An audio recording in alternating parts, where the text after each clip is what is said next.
Well, production in the manufacturing sector contracted in May, indicative of the difficult operating conditions. Stats SA data shows production in the sector contracted by 0.6% in May compared to the same time last year.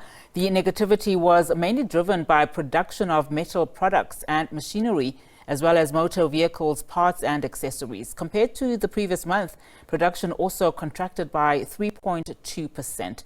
SABC News economics reporter Katlego Legodi has more.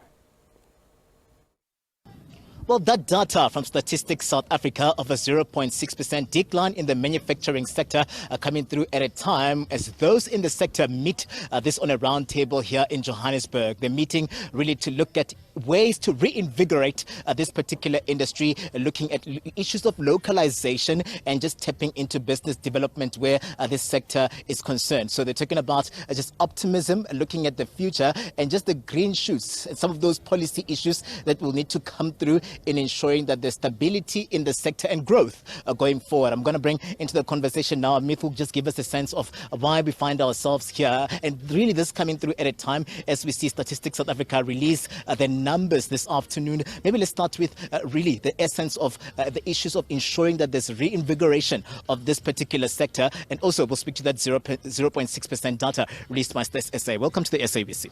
100%, yeah, thanks for having me. So I suppose the data being released today is quite fitting to where we are in this conversation. And having that 0.6% decline is no surprise to us, but we'll come back to that shortly. Pertaining this conversation and discussion, I think it was imperative for us as leaders of industry to have a conversation that sticks to the core of what is manufacturing all about. Not necessarily what has happened historically, but more so, what can we do from a future perspective? Where does the future of manufacturing sit? What needs to be done? How do we go about aiding and assisting the sector? And in the center of this stays localization. We understand and appreciate that localization is a gateway for South Africa to move from a developing into a developed country. We understand that, it pivots around creating jobs, lessening government pressure in terms of, affording grants, improving employment, overall economy and society. So the manufacturing sector is pivotal to the growth of the country, and having this conversation a short while ago with esteemed colleagues from various other sectors, industry leaders, has been an incremental one in moving us forward as a country. Let's talk about the data then and why then we find ourselves here. There have been really losses, production really slow in terms of where we come from, and we see Stats SA saying that this decline then can be attributed to certain developments within the manufacturing space. What is your understanding of that 0.6%? Yeah, so the 0.6% shouldn't be too much of a surprise. The reality is we're off a pretty high base last month. We had a 5% increase, which was really welcomed. But what was also confident of our last release of results was the confidence within the manufacturing space and sector. So yes, 0.6% decrease is not good. It will not be good. Any decrease is never good.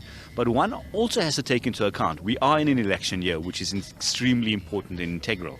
And during this election year and election period, before ministers get placed and cabinet gets settled, we do notice seasonality, there will be a decline and decrease. I think what cushioned us from having a bigger decrease than the 0.6% that we're now picking up and noticing has been the fact that Eskom has been really stable over this period of time, which has cushioned us somewhat, as well as the consumer confidence that is relatively stable, but more importantly, the confidence of manufacturers out there in light of what we've seen in terms of Eskom stability, the Transnet plan that's in place, logistics that seems to be getting better, seems to be improving, that's cushioned us from a bigger fall. What I do foresee is in the following months, now that cabinet is announced, once the cabinet settles, is that we will see a gradual increase and more so a hockey stick effect to the latter part of the year. And just before we let you go, what are you looking forward to in terms of this 7th administration? I know very well that there were talks around policies, some of those frameworks within the industry that will really need to be championed as we look to the future. So I think what's important for me and what's something I'm really looking forward to is us having a North Star. Something as South Africa, what do we stand for and what do we want to do within the manufacturing space and sector? I think there are various pockets of excellence that we find in various subsectors in manufacturing, i.e. automotive, i.e. Clothing and textile.